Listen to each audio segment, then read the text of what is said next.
Alors, bonjour à tous et bienvenue à notre webinaire La propriété intellectuelle au défi des Jeux olympiques et paralympiques de 2024.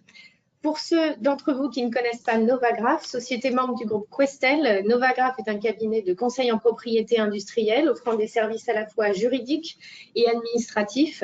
Novagraph gère plus d'1 million d'actifs de propriété intellectuelle pour le compte de ses clients et représente un grand nombre des principaux titulaires de brevets et de marques dans le monde. Je suis Erika Winogradsky, je suis conseil en propriété industrielle et aujourd'hui, j'ai le plaisir d'être accompagnée par Romain Voilemot. Romain, je vous laisse vous présenter en quelques mots. Bonjour à tous et à toutes. Écoutez, je suis le directeur juridique du comité d'organisation des Jeux olympiques et paralympiques, puisque nous avons une équipe unifiée olympique et paralympique. Je suis très heureux de vous retrouver ce matin. Merci Romain. Donc nous animons aujourd'hui ce webinaire dédié au JO et à la propriété intellectuelle pour vous présenter les bonnes et mauvaises pratiques en matière de marque et de communication publicitaire lorsque vous n'êtes pas un partenaire officiel des JO. N'hésitez pas à poser vos questions durant le webinaire via le chat. Nous ne manquerons pas d'y répondre à la fin.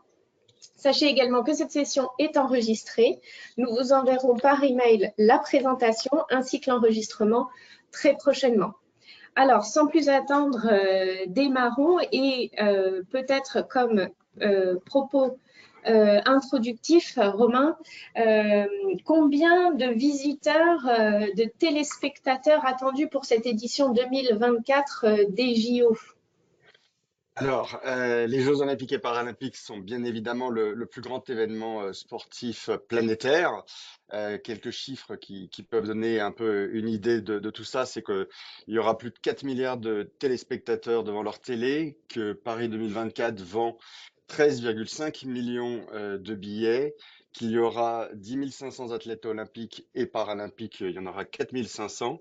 C'est la première fois d'ailleurs que des JO sont paritaires. Il y aura autant de femmes, athlètes femmes que d'athlètes hommes. Et on attend 26 000 médias accrédités, c'est-à-dire les médias télé, radio, photographes, qui auront la possibilité d'accéder sur les sites pour capter des images. Effectivement, ces chiffres donnent un petit peu le tournis et on imagine bien que le budget pour organiser un tel événement est colossal. Donc pour ces JO de Paris 2024, un budget aux alentours de 4,4 milliards d'euros, financé en quasi-totalité par des recettes privées à hauteur à peu près d'un tiers par le Comité international olympique qui tire donc son financement en majorité des droits TV et des partenaires top. Un tiers encore par les partenaires qui, eux, payent pour pouvoir notamment associer leur marque aux propriétés olympiques. C'est ce que nous verrons un petit peu plus tard. Et enfin, un tiers par la billetterie, l'hospitalité et le licensing. Ouais, tout à Par fait, cette... Erika. Ouais, Oui, juste un petit complément, si vous permettez. bien Effectivement, sûr. on a l'impression que les Jeux olympiques et paralympiques sont quelque chose qui est dans le domaine public et qui appartient à tout le monde. Et ce n'est pas le cas, puisque les Jeux olympiques et paralympiques sont la propriété respectivement du Comité international olympique et du Comité paralympique international. Et que nos revenus, en tout cas comme vous l'indiquez, notre budget de 4,4 milliards est constitué de 96% de financement privé, l'État français ne contribuant et principalement la ville de Paris à hauteur d'environ 100 millions et pour des actions qui sont fléchées vers les Jeux paralympiques. Et ça, je pense que c'est fondamental de le rappeler, que du coup, il n'y a pas de jeu s'il n'y a pas de partenaire et s'il n'y a pas de programme de licensing.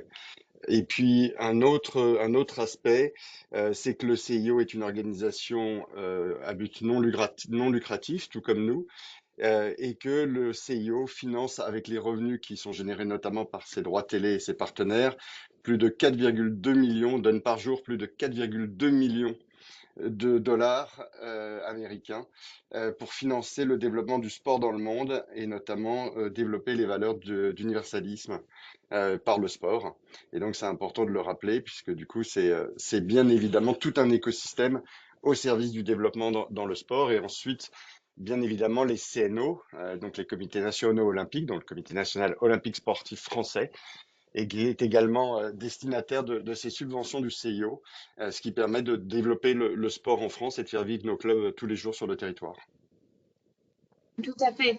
Et on comprend donc bien la nécessité absolue de protéger les actifs de propriété intellectuelle des Jeux, qui sont donc indispensables à ce rayonnement du sport dans le monde et au financement de chaque édition.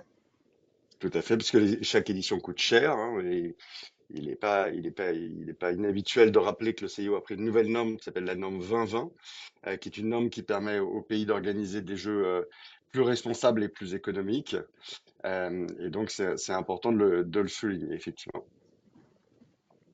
Alors, ce webinaire sera organisé comme suit. Donc, tout d'abord, nous allons nous attacher à définir les propriétés olympiques, donc ces fameux assets qui sont attractifs pour les partenaires pour obtenir notamment, comme nous venons de le dire, les financements. Les partenaires, qui sont-ils? Comment est-ce que les choses sont organisées? Le cadre législatif applicable donc à ces propriétés olympiques pour leur protection et une dernière partie assez pratique sur les bonnes et mauvaises pratiques, les do and don'ts lorsque l'on souhaite utiliser finalement des éléments se rapprochant ou surfant sur la vague des Jeux olympiques et paralympiques. Tout d'abord, les propriétés olympiques, en voici quelques exemples, les plus connus certainement, les anneaux, les termes également, Jeux olympiques, Olympiade, Olympisme, la flamme olympique. Pour chaque édition sont également réalisés par exemple des slogans. Ici nous avons pour cette édition Ouvrons grand les Jeux. Une mascotte, celle-ci aussi est différente pour chaque édition. Ici, nous avons la marque Paris 2024. Ce qu'on ne sait pas toujours, c'est que la police de caractère utilisée également pour les communications, pour les Jeux, est également une propriété olympique. Nous pouvons encore citer les médailles qui seront utilisées lors de cette édition. Bien évidemment, les images des Jeux. Et enfin, on peut encore citer la flamme olympique et cette torche réalisée spécialement pour cette édition ici de Paris 2024. Et enfin, là encore, une propriété olympique un peu moins connue, ce sont les pictogrammes qui sont utilisés pour notamment illustrer les différentes épreuves. Ou les différents sites, puisqu'il y a des pictogrammes épreuves et des pictogrammes sites que vous voyez également, ce qui permettra au public de se diriger vers le bon site. Et puis une petite remarque sur la mascotte et sur l'emblème. C'est la première fois qu'un comité d'organisation fait un emblème commun pour les Jeux olympiques et paralympiques. La seule chose qui change, c'est les anneaux olympiques ou les agitos que vous voyez sur la droite qui se mettent avec l'emblème. Mais c'est une France, comme je vous le disais, c'est vraiment la première fois qu'il y a l'idée d'une seule et même équipe. Et la mascotte est également la même pour les Jeux olympiques et paralympiques. La seule distinction, c'est que la mascotte paralympique a un handicap et donc qui est visible et qui était notamment destiné à rendre plus visibles ces populations atteintes d'un handicap et donc de les mettre en valeur tout autant que les jeux que les athlètes olympiques. Voilà, c'était pour la petite histoire. Merci beaucoup, Romain. Alors, ces propriétés olympiques, vous l'avez évoqué tout à l'heure, elles sont détenues et gérées par différentes instances olympiques qui constituent donc le mouvement olympique. En premier lieu, le Comité international olympique et le Comité international paralympique qui vont déléguer donc au niveau national dans chaque territoire la gestion aux différents comités nationaux, en France le CNOSF et le CPSF, qui gèrent en temps normal la défense des propriétés olympiques. En temps d'Olympiade, comme nous le vivons actuellement. Cette gestion et cette défense des propriétés olympiques est confiée au comité d'organisation des Jeux, le COJO, qui Pour la va période donc pour une période du 1er janvier 2019 au 31 décembre 2024, ce qui signifie que le Comité national olympique sportif français et le CPSF ont signé avec nous des accords de marketing conjoints qui les interdit d'utiliser notamment les anneaux à des fins commerciales type programme de sponsoring ou de licence, tous les droits étant dorénavant entre les mains du comité d'organisation des Jeux olympiques et paralympiques. tout à fait. Le COJO est donc ainsi, pendant la période olympique, en charge de la gestion des partenaires commerciaux, des titulaires de licence, également en charge de la gestion des droits médiatiques sur les Jeux paralympiques. Pour ce qui concerne les droits médiatiques sur les Jeux olympiques, cette gestion reste entre les mains du CIO. Alors, les partenaires, nous les avons évoqués pour cette édition 2024. Quels sont-ils? Les voici présentés à l'écran. Plusieurs catégories: partenaires mondiaux, partenaires premium, partenaires officiels, supporters officiels. Romain, est-ce que vous pouvez nous en dire un peu plus sur ces différentes catégories? Alors, comme je vous l'expliquais, le CIO reste propriétaire de l'événement des Jeux Olympiques et en fait, la ville hôte que nous sommes, la ville de Paris, a signé avec le CIO ce qu'on appelle un contrat de ville hôte qui prévoyait notamment la constitution d'un comité d'organisation que nous sommes et qui fixe les droits et obligations du pays hôte quand il reçoit les Jeux Olympiques et Paralympiques. Et dans ce contrat de ville hôte, les sources de revenus sont également réparties. Le CIO s'occupant de ce qu'on appelle les partenaires top. C'est des partenaires qui ont des droits de marketing de manière mondiale et souvent sur plusieurs éditions des Jeux Olympiques. Et ils sont gérés par le CIO. Pour autant, Paris 2024 bénéficie des services et des produits de ses partenaires, notamment ce qu'on a vu dans le financement. Le financement se fait notamment par la mise à disposition, par exemple, de Toyota des véhicules, d'Atos, de services de technologie pour les jeux, Omega qui est le chronométreur officiel, etc. Et le CIO relâche des catégories au comité d'organisation que nous sommes, et le comité d'organisation a le droit de commercialiser des partenariats au niveau domestique, c'est-à-dire que les partenaires signés par le COJO, les 67 que vous voyez là, ont qu'une territorialité française et ont un secteur d'activité qui a été validé, bien évidemment, par le CIO. Certains d'entre eux sont également des fournisseurs de produits et de services. On peut penser à la société Orange qui va fournir toute l'infrastructure technologique pour livrer les jeux pour Paris 2024. Et puis vous avez vu notamment des sponsors très renommés comme on peut penser à LVMH, BPCE, le groupe Accor qui nous accompagne également au quotidien dans le financement, mais également dans la livraison des jeux. Et leur Merci niveau, Romain. du coup, leur niveau, parce qu'il y a des rangs premium et des rangs 2 et des rangs 3, leur niveau dépend bien évidemment du niveau d'investissement qu'ils fournissent aux Jeux Olympiques et Paralympiques. Et par ailleurs, des droits marketing, du coup, qui sont attachés à ces financements et qui sont différents en fonction des catégories. Donc, plus ou moins étendus. Merci. Alors, nous avons défini les partenaires, les propriétés olympiques. Comme nous l'avons évoqué déjà au cours de ce webinaire, tous ces éléments, toutes ces propriétés olympiques sont détenues par le CIO. C'est la règle 7 de la charte olympique qui a édicté cette règle. Et dans le paragraphe 4 de cet article 7, nous avons la définition de ce que sont les propriétés olympiques, ce qu'elles comprennent. Nous pouvons donc citer le symbole, le drapeau, la devise, l'hymne, les identifications, les désignations, les emblèmes, la flamme, etc.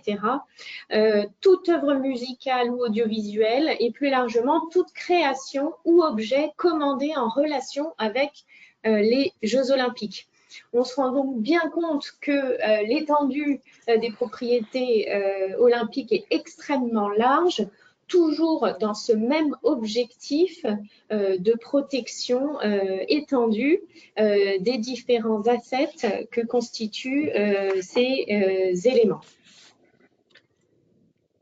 Ces propriétés olympiques sont tout d'abord protégées par le droit des marques lorsque ces propriétés olympiques disposent d'un enregistrement.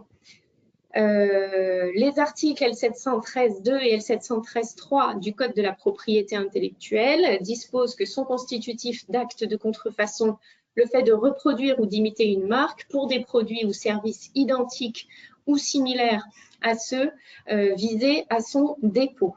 Les articles L716.9 à L716.13 définissent quant à eux les sanctions applicables, pouvant aller jusqu'à 4 ans d'emprisonnement et 400 000 € d'amende.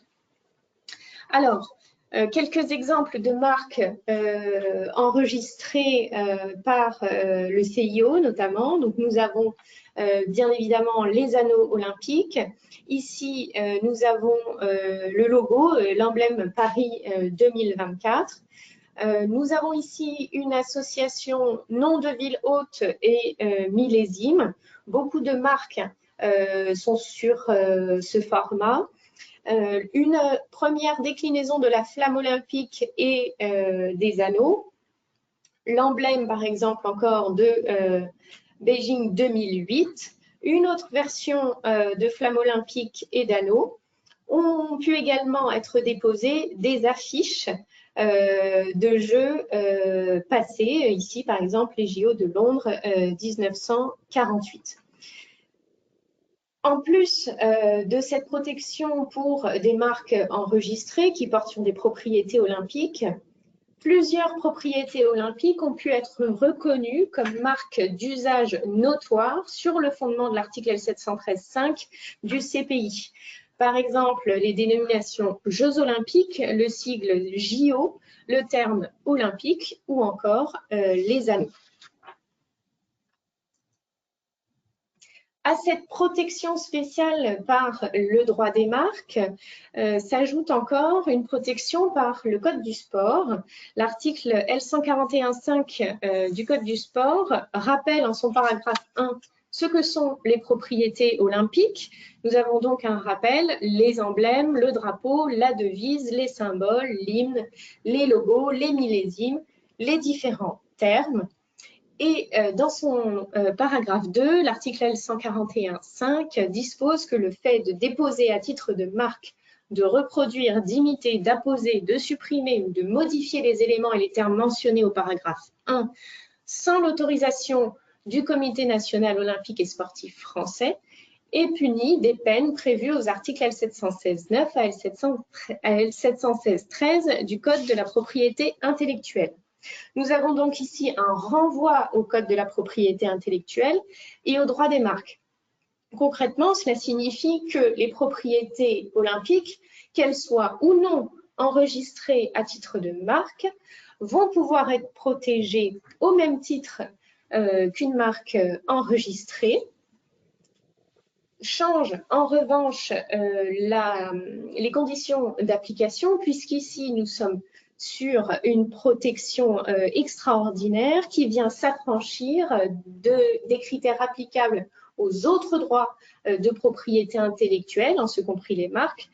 Par exemple, l'application du risque de confusion ne trouvera pas ici à s'appliquer.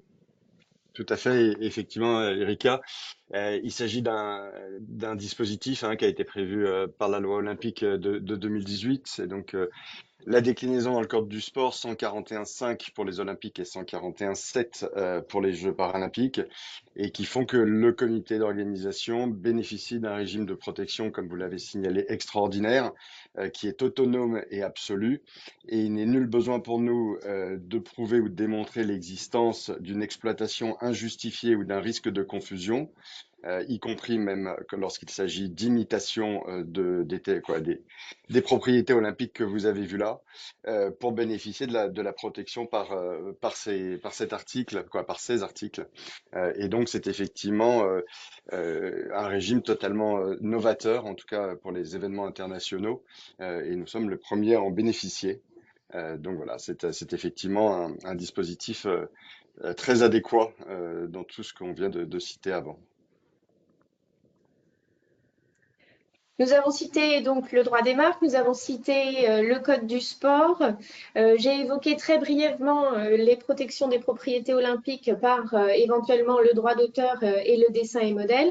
Ceci est bien sûr possible. On ne détaillera pas dans le cadre de ce webinaire faute de temps, mais la conclusion de tout ça, c'est que les propriétés olympiques sont protégées par une multitude de dispositions qui renforcent donc leur protection.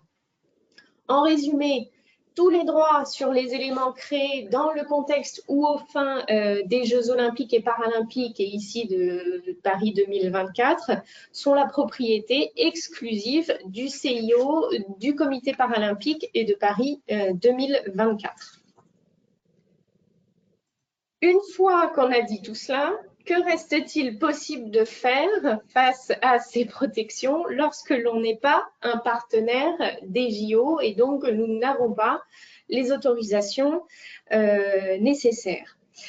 Nous allons maintenant tenter de vous guider en vous dressant finalement une liste des points d'attention majeurs à avoir en tête si vous souhaitez communiquer autour des Jeux olympiques et paralympiques. Tout d'abord, en matière de dépôt de marque, une petite liste de ce qu'il faut faire ou ne pas faire et en premier lieu, une présentation des des premiers deux écueils à éviter. Tout d'abord, les marques refusées ex officio, refusées d'office donc par l'INPI. Et d'autre part, les marques refusées suite à des oppositions. Donc, sur le fondement des dispositions du Code du sport que nous venons de voir, l'INPI peut refuser à l'enregistrement des marques qui s'approcheraient des propriétés olympiques. Ainsi, ont pu être refusées la marque Olympique 2024, Olympico, Olymp Coaching, le Petit Olympia, etc. Alors juste une petite précision, Erika, là-dessus. Effectivement, si vous me permettez, nous faisons des observations de tiers et ou des oppositions. Nous avons environ 90 oppositions qui ont été lancées depuis 2018. Et souvent, elles ne sont pas publiées puisqu'on trouve une solution et le rejet de la marque intervient avant la décision de rejet par l'INPI et où des sociétés les enlèvent volontairement. On a souhaité également développer, nous, un portefeuille de marques avec le millésime 2024 et notamment parce qu'au-delà des propriétés olympiques que vous avez vues tout à l'heure, nous créons tout un programme d'engagement pour que tous les Français et toutes les Françaises puissent participer aux Jeux olympiques et paralympiques et que les Jeux olympiques de Paris 2024 aient un héritage dans le temps. Donc on peut citer effectivement des marques que nous avons déposées comme Génération 2024, qui est principalement exploitée par le ministère de l'Éducation et qui permet de mettre plus de sport dans la vie des enfants à l'école, qui permet d'organiser la semaine olympique et paralympique, qui permet aux enfants de faire du sport et bien évidemment d'adhérer aux valeurs de l'olympisme et d'universalisme.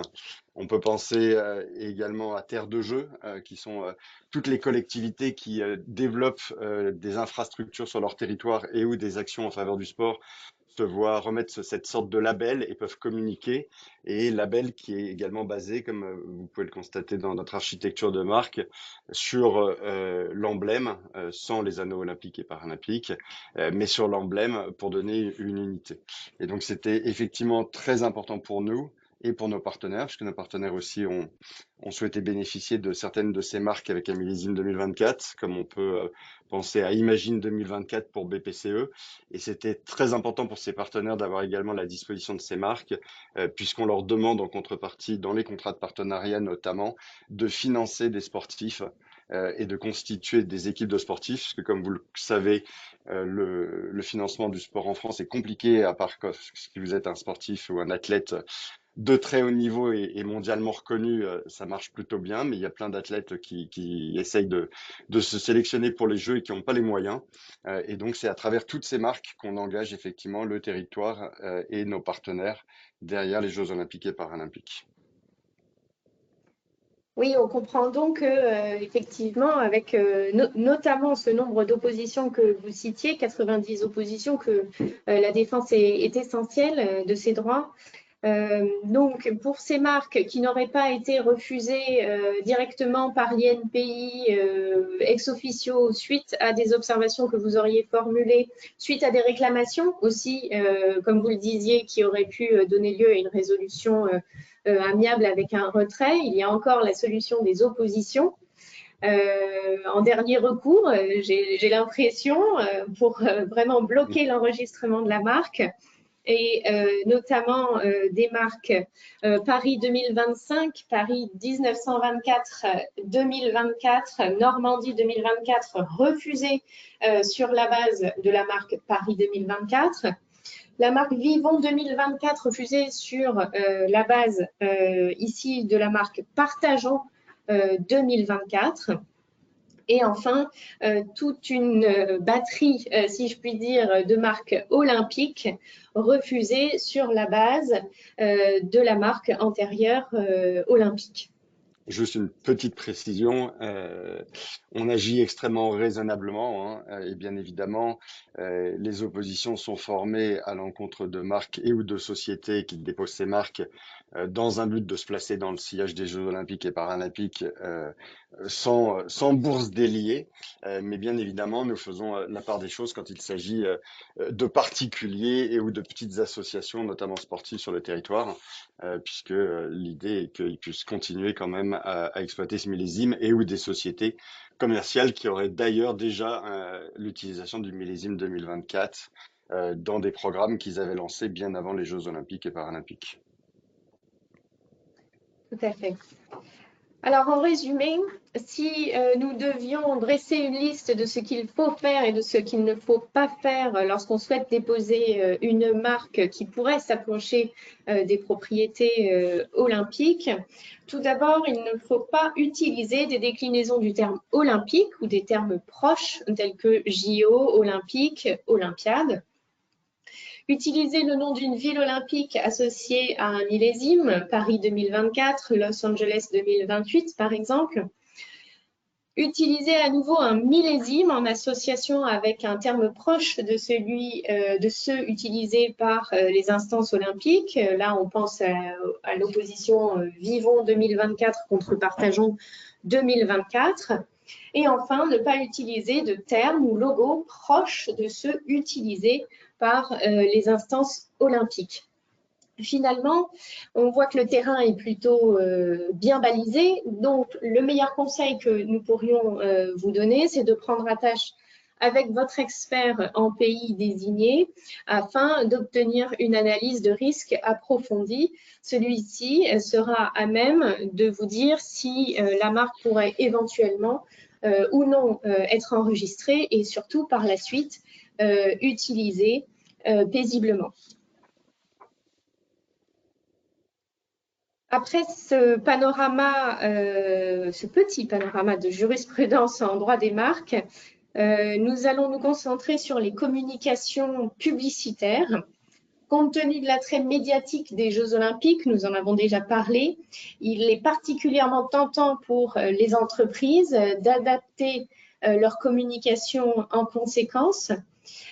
Toutefois, là encore, il convient d'avoir un certain nombre de règles en tête afin d'éviter toute difficulté. Alors, comme en matière de marque, l'utilisation des termes olympiques est proscrite. Il peut être tentant pour certaines entreprises de lancer au moment des Olympiades leurs propres Olympiades. On pense aux Olympiades de la mode, aux Olympiades de l'assurance, de l'immobilier ou que sais-je encore. Ceci est à proscrire. Utiliser le nom d'une ville olympique et d'un millésime dans un code promo ou dans un hashtag, par exemple, est aussi un exemple de mauvaise pratique que nous vous déconseillons très fortement. Utiliser des termes, logos proches de ceux utilisés par les instances olympiques est encore très fortement déconseillé. Ici, les exemples, j'allais dire, se multiplient, notamment de détournement des anneaux olympiques, plus ou moins stylisés, plus ou moins remaniés. Ceci n'est pas possible. Alors, lorsque vous avez un plan de communication, avant même d'envisager sa diffusion, n'hésitez pas à nouveau à prendre attache avec votre expert qui pourra analyser les risques, effectuer une clearance, des recherches parmi les propriétés olympiques, parmi les droits antérieurs, et vous guider sur ce qu'il est possible ou impossible de faire. En plus de la vigilance à avoir quant aux propriétés olympiques dont nous avons largement parlé jusqu'ici, il convient d'être attentif aux communications réalisées autour des athlètes et de leur image. En effet, la tentation peut être grande d'afficher son soutien ou d'adresser ses remerciements à nos athlètes français en cette période olympique. Ceci demeure possible sous certaines conditions édictées par la règle 40 de la charte olympique. Cette règle expose les principes régissant l'utilisation de l'image des participants aux Jeux à des fins publicitaires durant la période des Jeux. Et juste sur ce point, effectivement, un assouplissement qui a été offert par le CNOSF et le CPSF. Donc la règle 40 vient d'être publiée sur leur site. Un assouplissement au profit des athlètes qui peuvent maintenant remercier leurs partenaires directement, même s'ils ne sont pas des partenaires officiels, parce qu'on sait qu'effectivement ces partenaires aident ces athlètes tous les jours au quotidien.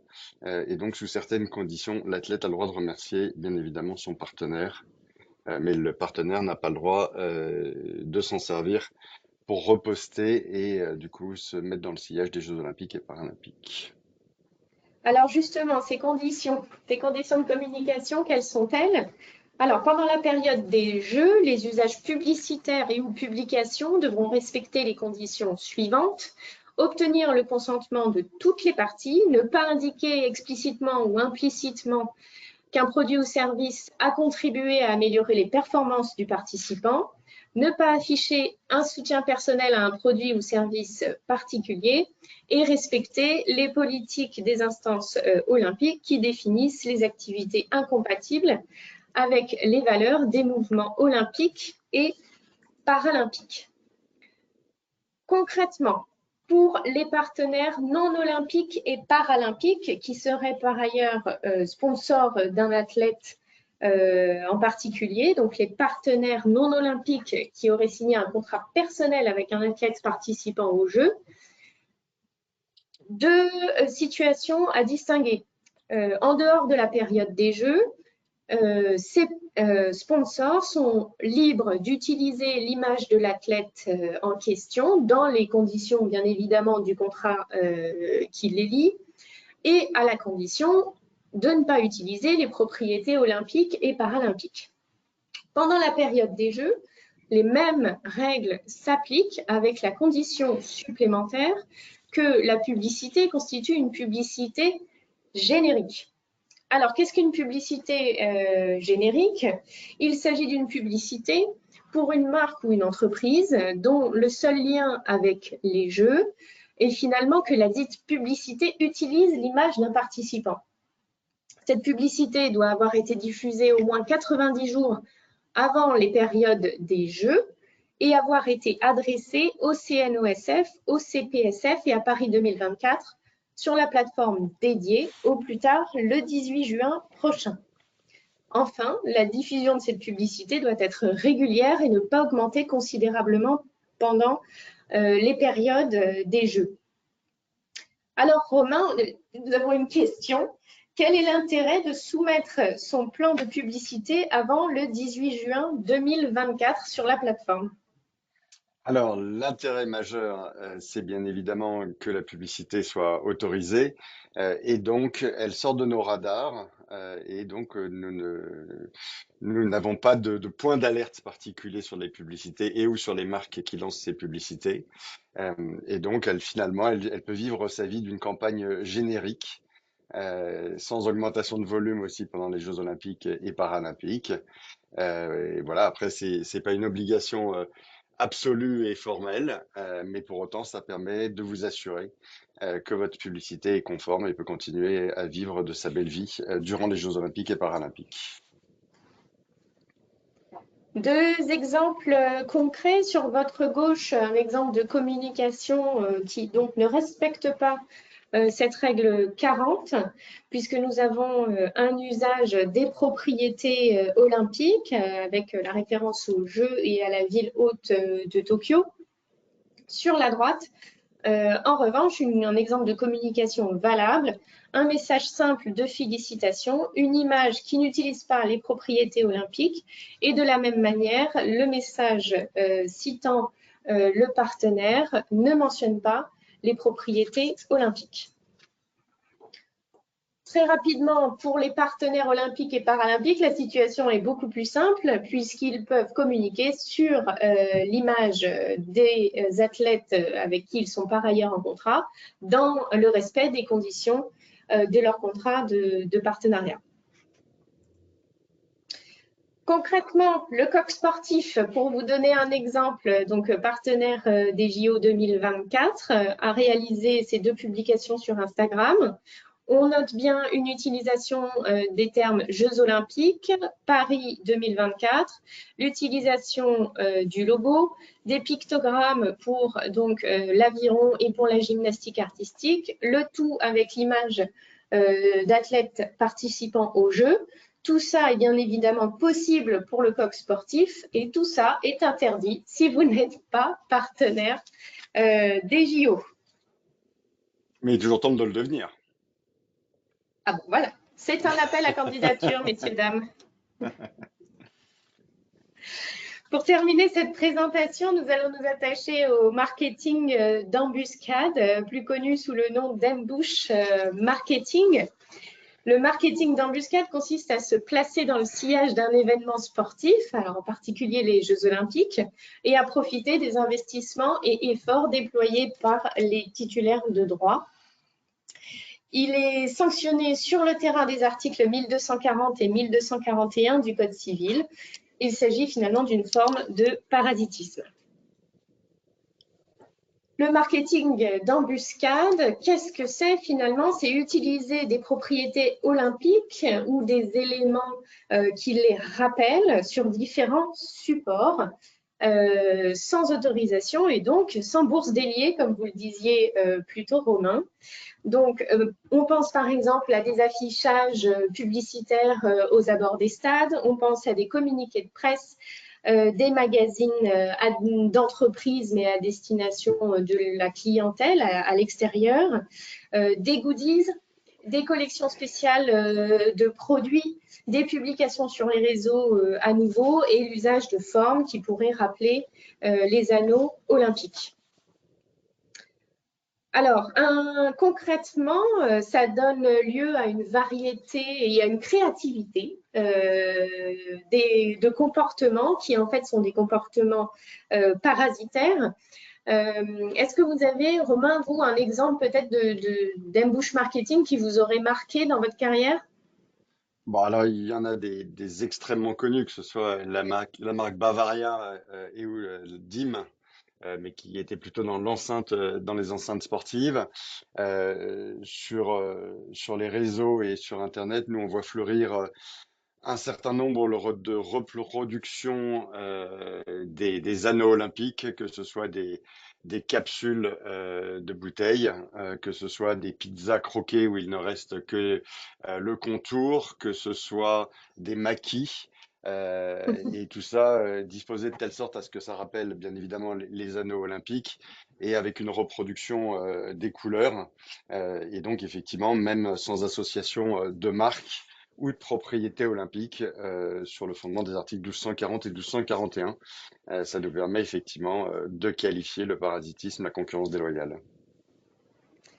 Tout à fait. Un exemple célèbre aussi, celui des JO de Londres 2012, au cours desquels la marque Beats avait fourni de nombreux athlètes olympiques avec des casques audio, notamment Michael Phelps, champion olympique de natation. et qui avait donc bénéficié, cette marque, d'une visibilité considérable sans même avoir investi le moindre centime pour le financement des Jeux. Très rapidement. Juste un petit détail, puisqu'on Oui. parle de l'athlète, et qui était probablement sur ce qu'on appelle le field of play, donc le site de compétition.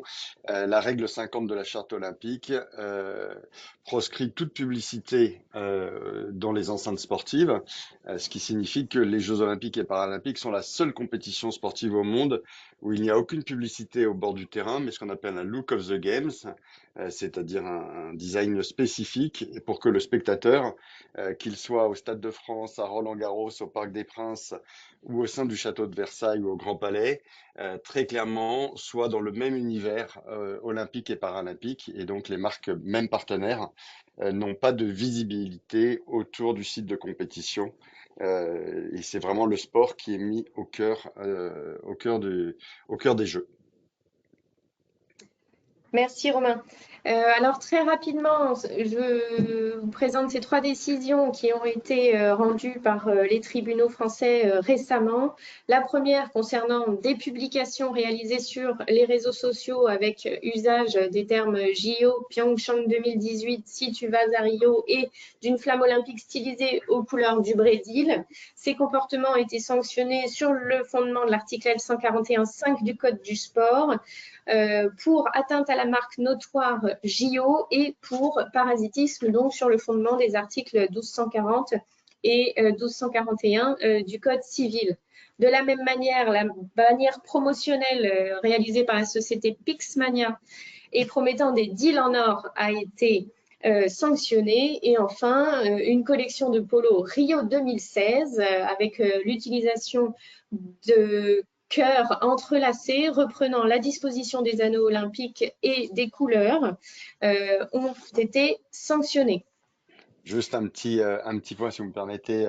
Oui. Erika, le CIC, dans la première affaire qui est très intéressante, soulevait notamment une exception à cette protection des propriétés olympiques et paralympiques en utilisant le droit à l'information, ce qui a été balayé par les juges, notamment puisque le CIC, qui exerce une activité commerciale de services bancaires et d'assurance, n'avait pas vocation à communiquer sur l'actualité générale ou dans un but d'intérêt général sur ses comptes, et en l'occurrence c'était les comptes Twitter et Facebook. Et donc du coup c'est sur ce fondement-là qu'ils ont été sanctionnés. Merci Romain. Il nous reste très peu de temps. Juste ces 2 petits exemples trouvés sur Internet de détournement des anneaux olympiques, comme vous l'évoquiez tout à l'heure. Alors, bien évidemment, c'est à ne pas faire. On n'utilise pas les anneaux olympiques, même de manière détournée. Et Enfin, et c'est la dernière. Oui. juste une petite précision. Là, on voit qu'il s'agit de publicité autour des stades. Il y aura un périmètre de sécurité très important et on travaille bien évidemment, vous vous imaginez, avec les pouvoirs publics, notamment pour des raisons de sécurisation dans cette période extrêmement compliquée avec les différentes guerres qui agitent le monde. Et donc, bien évidemment, tout accès au site sera très contrôlé. Ce qui permettra probablement de ne pas faire ce que vous voyez avec l'affiche de gauche. Et par ailleurs, moi j'ai une équipe de 15 personnes en interne et presque autant en externe, avec des prestataires qui monitorent en permanence les réseaux sociaux, les marketplaces. On a eu pendant les Jeux de Pékin et de Tokyo à chaque fois environ 1,8 million de résultats qui nous remontaient quotidiennement et qui étaient traités par nos équipes et nos prestataires pour s'assurer s'il s'agissait ou non d'embouche marketing. Donc c'est effectivement un dispositif de protection absolue qu'on a mis en place. Oui, une très grande vigilance donc. Absolument. Dernier exemple, alors très à la mode pour Paris 2024, hein, l'estimation de la valeur locative de votre bien immobilier. Alors ici, on a été peut-être un peu plus discret, en tout cas, on a essayé Ici, les anneaux olympiques n'ont pas été repris tout à fait, puisqu'on n'en a que 3, mais ils sont là aussi entrelacés dans une disposition similaire, avec un usage de couleurs certes mélangées, mais similaires. Et surtout, on a là aussi l'utilisation de propriétés olympiques, puisqu'on utilise Jeux olympiques et 2024. Il s'agit d'une communication commerciale. Ce n'est donc pas possible. Le temps qui nous était imparti était écoulé. Je vois qu'il y a quelques questions. Nous y répondrons par écrit si vous le souhaitez. Nous espérons par ailleurs avoir répondu au maximum de questions qui avaient été posées en amont de ce webinaire. Vient le temps pour moi d'adresser mes remerciements tout particuliers à Elena et Laura pour m'avoir beaucoup aidé lors de la préparation de ce webinaire, et surtout à vous, Romain, pour votre disponibilité et pour votre éclairage précieux. Bah, c'était un plaisir et je vous invite, et j'invite tous les participants à aller voir les différents guides qui existent et qui effectivement synthétisent tout ce qu'on s'est dit aujourd'hui. Ils sont soit sur le site paris2024.org avec tout un guide qui permet à chacun de regarder ce qu'il peut faire ou ne pas faire, et la règle 40 que vous retrouvez bien évidemment, comme je l'ai dit tout à l'heure, sur le site du CNOSF.